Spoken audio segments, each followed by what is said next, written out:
Welcome to सीजेडएमए classes. आज हम exercise 6.2 में क्वेश्चन नंबर 9 करने जा रहे हैं।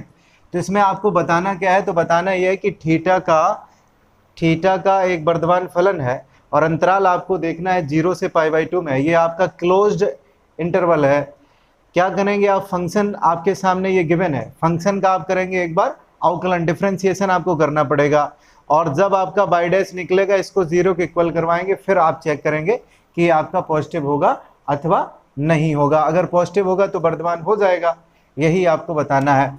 तो सबसे पहले आप जो आपको इक्वेशन गिवन इसको लिख लेते हैं। तो y equal to 4 sin theta upon 2 plus cos theta minus का थीटा, तो थीटा के सापेक्ष आपको अवकलन कराना पड़ेगा। तो ये आपका हो जाएगा y डैश। यहाँ आप अंश बटे हर अप्लाई करेंगे। तो सबसे पहले अंश बटे हर आपको पता होना चाहिए। अंश बटे हर जब आप करेंगे तो होगा क्या, अंश बटे हर डी अपॉन डी थीटा जब आप करेंगे तो हर लिखेंगे सबसे पहले, हर के बाद में आप करेंगे अंश का अवकलन, लिख लिया, माइनस का निशान लगाइए, यहाँ अंश लिखिए, यहाँ आप अंश लिखिए, इसके बाद में हर का अवकलन करिए और एट लास्ट अंत में आपको करना पड़ेगा हर का स्क्वायर। यही फॉर्मूला आपका होता है, वो हमने लिख दिया है। एक एक करके आगे बढ़ेंगे तो आपका अगली लाइन जो होगी आपकी, तो y dash equal to 4 sin theta अंश के रूप में है और हर के रूप में 2 प्लस कॉस थीटा। तो हर को आप पहले लिखिए, 2 प्लस कॉस थीटा लिख लिया। इसके बाद में आपको डेरिवेटिव थीटा के सापेक्ष में लेना है, क्योंकि एंगल आपका यहाँ पे थीटा है। अंश आपका कितना है, तो 4 sin थीटा। आप जानते हैं जो भी न्यूमेरिकल वैल्यूज होती हैं वो आपकी आगे आ जाती हैं, इसलिए 4 को हम लोग कर लेंगे आगे, 4 हमने कर लिया आगे, d अपॉन डी थीटा अंश के स्थान पे आपका बचा कितना, sin थीटा। 4 sin थीटा था तो 4 को हमने आगे लिख लिया है, माइनस अंश आपका कितना है, तो 4 sin थीटा। इसके बाद में हर का अवकलन, तो हर आपका कितना है, तो हर आपका लिखा है 2 प्लस कॉस थीटा लिख दिया हमने। अपॉन में आपको क्या करना पड़ेगा, तो अपॉन में आपको करना पड़ेगा हर का स्क्वायर, इसका स्क्वायर कर दिया। आखिरी में आपका क्या लिखा है, माइनस का थीटा, और थीटा के सापेक्ष आप अवकलन कर रहे हैं तो थीटा का मान आपका 1 बनेगा। तो माइनस का यहाँ पे आपको लिखना पड़ेगा 1। अब आप एक एक करके इसका अवकलन देख लेंगे। सबसे पहले साइन थीटा का अवकलन आपको पता है कॉस थीटा होता है, इसका क्या होगा, तो D upon D theta 2 plus cos theta है। तो न्यूमेरिकल जो भी वैल्यूज होती हैं इसका आंसर आपका 0 होगा और कॉस थीटा का आपका अवकलन माइनस का साइन थीटा रहने वाला है। तो एक काम करेंगे, क्या काम करेंगे, अवकलन करवा देंगे, लिख देंगे। इसके बाद में आगे देखेंगे कौन सी बात हमारी बचती है। तो y dash equal to 4 2 plus cos theta और यहाँ साइन थीटा का आपका क्या हो जाएगा, कॉस थीटा माइनस के 4 साइन थीटा। इसका भी आपने देखा था, इसका अवकलन आपने देखा तो आपका निकला था कितना, माइनस के साइन थीटा। माइनस और माइनस प्लस हो जाएगा, ये आपका बचेगा साइन थीटा। 2 का 0 कॉस थीटा का माइनस साइन थीटा। अपॉन में आप क्या करेंगे, तो अपॉन में आप करेंगे जो हर आपका लिखा है इसका होल ऑफ स्क्वायर जैसा है वैसा ही लिख देंगे, कॉस थीटा का होल ऑफ स्क्वायर माइनस का 1। अब क्या होगा, तो अगली लाइन हमारी क्या रहेगी, आप एक काम करिए 4 का मल्टीप्लाई करवा दीजिए, 4 का मल्टीप्लाई इसमें करवा दीजिए, कॉस थीटा का मल्टीप्लाई करवा दीजिए। तो देखिए मल्टीप्लाई करवाने के बाद में क्या बात आती है सामने, y dash equal to 4 into 2, तो ये 8 हो गया। इधर से कॉस थीटा तो 8 कॉस थीटा ये बनेगा, प्लस का आपका निशान यहाँ 4, ये आपका कॉस थीटा क्या होगा, कॉस स्क्वायर थीटा हो जाएगा। अपॉन में आपका कितना है, तो 2 प्लस कॉस थीटा का होल ऑफ स्क्वायर है, तो इसको लिख दीजिए कुछ ऐसे, 4 sine theta into sine theta, तो साइन स्क्वायर थीटा हो जाएगा, 4 साइन स्क्वायर थीटा।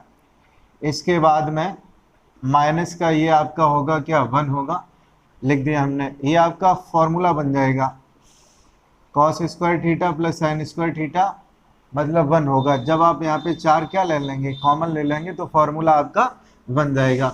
देखिए कॉमन लेते हैं और उसके बाद में वैल्यू आपकी क्या होने वाली है, तो 4 यहाँ पे कॉमन लिया, cos square theta plus sine square theta इस ब्रैकेट के अंदर बचा और नीचे आपका लिखा है 2 प्लस कॉस थीटा का होल ऑफ स्क्वायर माइनस का 1।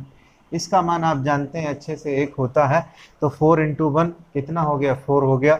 तो 4 cos theta plus 4 upon 2 plus cos theta whole of square minus 1। अब आपको करना क्या है, किसी भी तरीके से नीचे जब आप हल करेंगे तो ये कभी भी किसी भी तरीके से नेगेटिव नहीं आ सकता। नीचे वाला पद क्यों नहीं आ सकता, उसके पीछे रीज़न क्या है, क्योंकि 2 प्लस कॉस थीटा का स्क्वायर है और स्क्वायर के अंदर कभी भी नेगेटिव वैल्यू की संभावना नहीं होगी। इसलिए आप लिखेंगे कि y dash is greater than 0। y dash का जो मान होगा हमेशा बड़ा होगा 0 से, तथा एक काम और कर लेंगे, 2 प्लस कॉस थीटा जो होगा इसका होल ऑफ स्क्वायर होगा, ये भी हमेशा 0 से बड़ा होगा। जब ये 0 से बड़ा होगा तो कह देंगे थीटा पर दिया गया फलन कैसा है, वर्धमान है। तो ये आपका 8 कॉस थीटा था, यहाँ 8 कर लेंगे आप, 8 कॉस थीटा, फिर भी आंसर के ऊपर कोई प्रभाव नहीं पड़ेगा। लिखा था 0 से π/2, ये आपका क्या है, क्लोज्ड ब्रैकेट है। इसका मतलब क्या होता है, तो इसका मतलब होता है या तो आप 0 मान रखें या आप क्या मान रखें, π/2 रखें। किस में रखेंगे, तो जो भी आपकी वैल्यू थीटा के रूप में लिखी है, यहाँ ये था, तो हमने आपसे कहा था जब आप 0 रखेंगे तब ये हमेशा पॉजिटिव होगा। रख के देख लीजिए, 2 प्लस कॉस 0, तो कॉस 0 आप जानते हैं कि कॉस 0 का मान कितना होता है, 1 होता है। तो जब यहाँ 1 रखेंगे तो 2 प्लस 1 का स्क्वायर 3 आएगा, 3 का स्क्वायर अगर करेंगे तो 9 आ जाएगा, तो 9 हमेशा पॉजिटिव का रहेगा। तो इसलिए आप कह सकते हैं प्रश्न संख्या 9 में क्या कह सकते हैं कि 2 प्लस कॉस थीटा का होल ऑफ स्क्वायर हमेशा पॉजिटिव रहने वाला है, अतः दिया गया फलन 0 से π/2 में कैसा रहेगा, वर्धमान रहेगा। अब प्रश्न संख्या 10 की तरफ चलते हैं। नंबर 10 में लिखा है, सिद्ध कीजिए कि लघुगणकीय फलन 0 से इन्फिनिटी में वर्धमान है। ये आपका ओपन ब्रैकेट है, तो यहाँ आपको चेक करना है 0 से इन्फिनिटी के बीच में। कैसे क्या करेंगे, तो सबसे पहले f(x) बराबर आप लिख लीजिए log x, हमने लिख लिया।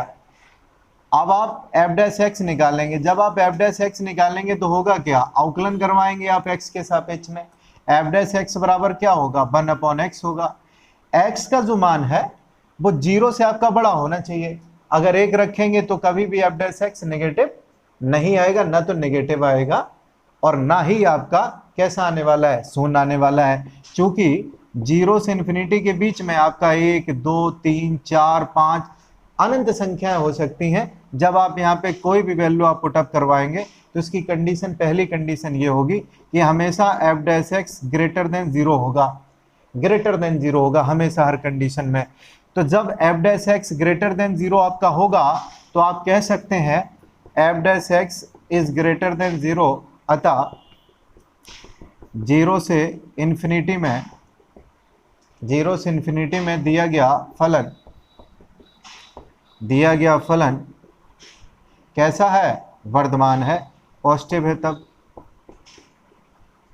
क्वेश्चन नंबर 11 में आपका कह रखा है, सिद्ध कीजिए -1,1 में, -1,1 ओपन ब्रैकेट है में फंक्शन आपको गिवन है f(x) बराबर x² - x + 1 से प्रदत्त फलन जो है ना तो वर्धमान है और ना ही ह्रासमान है। तो इसका मतलब ये हुआ कि जो भी आपकी वैल्यू आएंगी वो कहीं प्लस होंगी कहीं माइनस होंगी। इसका मतलब तो यही है। आपको चेकआउट करना है, कहाँ चेक करना है, तो -1 से +1 के बीच में आपको चेक करना है। तो सबसे पहले आप क्या करेंगे, तो सबसे पहले आप फलन लिखेंगे f(x) = आपका फलन है x² - x + 1। दूसरा काम f'(x) निकालेंगे, यानी कि आप इसका अवकलन करवाएंगे। जब आप अवकलन कराएंगे तो f'(x) बराबर ये हो गया आपका 2x - 1, यही तो हो गया। अब इसके बाद में x का मान आप निकालेंगे। कैसे निकालेंगे, तो f'(x) बराबर आप 0 रखेंगे। f'(x) बराबर 0 जब आप रखेंगे तो 2x - 1 = 0। तो इसका मतलब x बराबर आपका 1/2 बना। x बराबर वैल्यू कितना बना, 1/2 बना।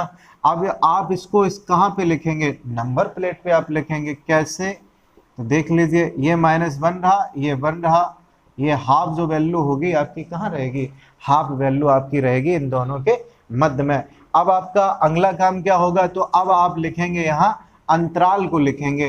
अंतराल आपका क्या रहने वाला है, किस प्रकार से कहाँ तक अंतराल रहेगा। तो पहला आपका ये रहा अंतराल और दूसरा आपका ये अंतराल रहा। यहाँ सारणी आप बनाएंगे, लिखेंगे आप अंतराल और फिर एफ डैश एक्स, ये आपका अंतराल है, इंटरवल है, ये एफ डैश एक्स है, यहाँ एफ एक्स की प्रकृति है। दो अंतराल आपको लिखने पड़ेंगे, पहला है -1 से 1/2 और दूसरा आपका है 1/2, 1। एफ डैश एक्स में अगर बात करें -1 से 1/2 में क्या होगा, कौन कौन सी वैल्यूज हो सकती हैं इसके अंतर्गत, तो एक एक करके देखते हैं। और एफ डैश एक्स का मान अगर पॉजिटिव होगा तो आपका वर्धमान, अगर नेगेटिव होगा तो आपका ह्रासमान फंक्शन आएगा। तो एफ डैश एक्स था कितना आपका, तो आपका था एफ डैश एक्स 2x - 1 था। -1 से 1/2 के बीच में क्या क्या हो सकता है जो आपके लिए आसान रहे, तो हमने कहा -1 के बाद में 0 जरूर होगा, तो 0 आप यहाँ पे पुटअप कर दीजिए। जब आपने यहाँ x के स्थान पे 0 रखा तो आपकी वैल्यू कितनी आई, -1। ये माइनस का निशान ये हमें बताता है कि यह आपका फंक्शन कैसा होगा, एफ डैश एक्स की प्रकृति कैसी होगी, तो ऋणात्मक होगी, और ऋणात्मक होगी तो एफ एक्स की प्रकृति जो आपकी होगी वो कैसी हो गई, ह्रासमान। यहाँ लिखेंगे आपका मान यहाँ नकारात्मक रहेगा। नकारात्मक का मतलब एफ एक्स की प्रकृति आपकी कैसी रहने वाली है, तो कहेंगे ह्रासमान रहने वाली है। अब अगले पॉइंट की तरफ चलते हैं, जो अगला आपका अंतराल है, यहाँ देख लेते हैं कि इसमें आपका क्या होगा, ह्रासमान या फिर वर्धमान। तो एफ डैश एक्स में वैल्यू आप कितनी पुटअप करेंगे, 1/2 है और 1, इसके बीच में क्या रहेगा, ये आधा है, ये आपका पूरा है, तो इसका मतलब यहाँ 3/4 आप ले लीजिए, कुछ भी आप ले सकते हैं, हमने 3/4 ले लिया। 3/4 का मतलब आप अच्छे से जानते हैं, इसका मतलब 75% आपका होता है। जब 75% होता है तो इनके बीच में ये लाई करेगा, इनके बीच में स्थित होगा। तो x बराबर 3/4 रखिए, यहाँ 2, 3/4 -1, जब आप काटेंगे 3/2 -1 करिएगा तो आपका वैल्यू 1/2 आएगा। किसका आएगा ये ज़रूरी है, तो ये आपका धनात्मक आएगा, प्लस का आएगा। जब धनात्मक आएगा तो आप यहाँ पे लिखेंगे एफ डैश एक्स की प्रकृति धनात्मक है। अगर धनात्मक एफ डैश एक्स है तो एफ एक्स आपका कैसा रहेगा, वर्धमान रहेगा।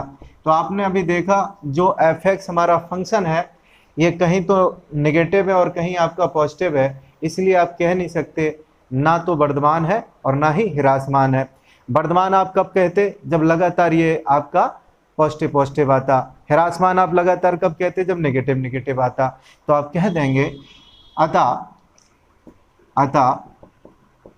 -1,1 में दिया गया फलन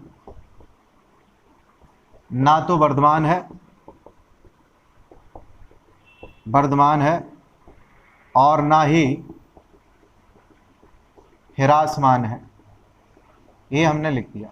आंसर आपका हो गया क्वेश्चन नंबर 11 का। प्रश्न संख्या आपकी 12वीं लिखिए कि कौन से फलन 0 से π/2 में निरंतर ह्रासमान है। तो आपसे 4 फलन गिवन कर रखे हैं। पहला आपका है cos x ए में, और बी में आपका लिखा है cos 2x, और सी आपका है cos 3x, और आपका फोर्थ रहा tan x है। आपको चेक करना है 0 से π/2 में कहाँ आपका फलन जो है निरंतर ह्रासमान है। तो सबसे पहले ए को हम लोग देख लेते हैं। तो क्या करेंगे आप, मानेंगे, माना f(x = cos x। ह्रासमान और वर्धमान देखने के लिए आप अच्छे से जानते हैं, क्या जानते हैं कि f'(x) आपको निकालना पड़ेगा। जब आप f'(x) निकालेंगे, f'(x) आपने निकाला, इसका अवकलन किया तो ये माइनस का sin x आया। और आप अच्छे से जानते हैं 0 से π/2 के बीच में हमको रहना है। तो आपने देखा कि 0 से π/2 में तो सभी मान आपके कैसे होते हैं, पॉजिटिव होते हैं। लेकिन ये इस दायरे में है ही नहीं। sin x की अगर बात करें, sin x के आगे क्या लिखा है, माइनस का sin x लिखा है। 0 से π/2 में अगर ये होता तो ये हमेशा पॉजिटिव रहता। पहला क्वाड्रेंट 0 से π/2 आपका होता है, तो इसका मतलब ये सत्य हो गया कि ये पहले क्वाड्रेंट में आपका नहीं है, पहले चतुर्थांश में नहीं है।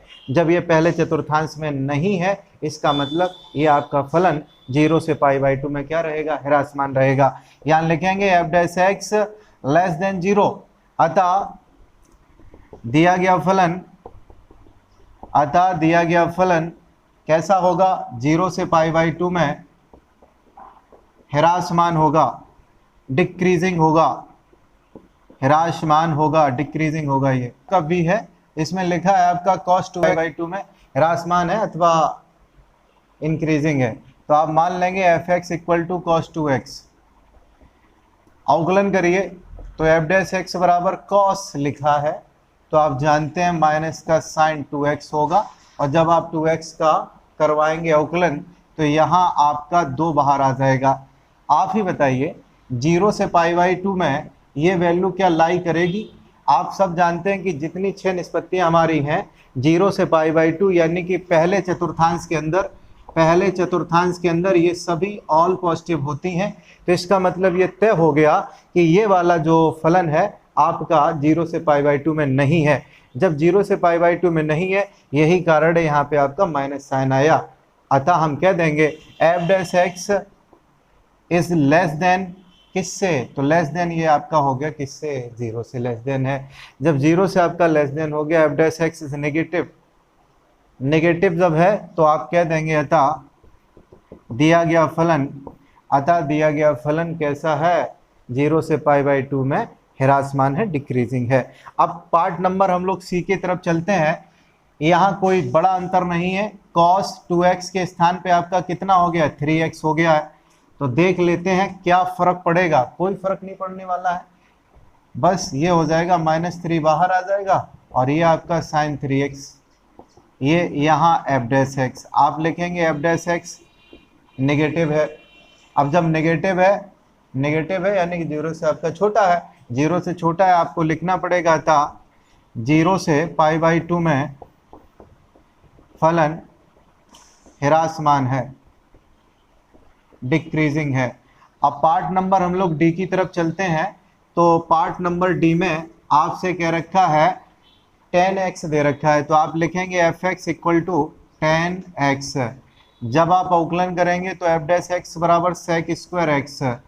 यहाँ आपका साइन जो है वो आपका पॉजिटिव आया। जब पॉजिटिव आया, और आप जानते हैं 0 से पाई बाई 2 आपका हमेशा 6 की 6 निष्पत्तियों को कैसा देगा, रिजल्ट पॉजिटिव देगा, ये आपका पॉजिटिव है। तो आप लिखेंगे F dash x greater than 0, अतः दिया गया फलन कहाँ, किस बात पर, 0 से पाई बाई 2 में अंतराल जो आपका है 0 से पाई बाई 2 में कैसा होगा, इंक्रीजिंग होगा, वर्धमान है, लिख देंगे आप। इस तरीके से क्वेश्चन नंबर 12 समाप्त। क्वेश्चन नंबर 13 आपका लिखा है निम्नलिखित अंतरालों में, ये आपके अंतराल लिखे हैं, किस अंतराल में कह रखा कि जो आपका फलन है, फलन जो आपका है द्वारा प्रदत्त फलन आप एफ जो है ह्रासमान होगा। आपको बताना है ह्रासमान कहीं है अथवा नहीं, आपको चेकिंग करनी है, या फिर आपका डी है, इनमें से कोई नहीं। तो सबसे पहले आप 0 से 1 के लिए आप चेक करेंगे, क्या करेंगे, किस प्रकार करेंगे, तो देखिए एफ एक्स इक्वल टू आप फलन लिख लीजिए, हमने लिख लिया फलन। अब आप इसका अवकलन करवा दीजिए, अवकलन करवाएंगे एफ डैश एक्स बराबर ये आपका हो जाएगा 100 x की पावर 99 होगा, अवकलन करवाएंगे। साइन x का आपका क्या होगा, तो ये आपका हो जाएगा cos x। -1 एक संख्या है इसलिए इसका अवकलन 0 होगा। आपको देखना ये कि 0 से 1 के बीच में cos x क्या पॉजिटिव रहता है, 0 और 1 के बीच में आप मान यहाँ पे लिखेंगे, कोई मान आप लिखेंगे तो ये हमेशा आपका कैसा रहेगा, पॉजिटिव रहेगा। 0 से 1 के बीच में कोई आप मान रखेंगे, हाफ लिख दीजिए, 1/2 लिख दीजिए, तब भी ये वाला जो फंक्शन है वो कतई भी किसी भी कंडीशन में आपका डिक्रीजिंग नहीं होगा।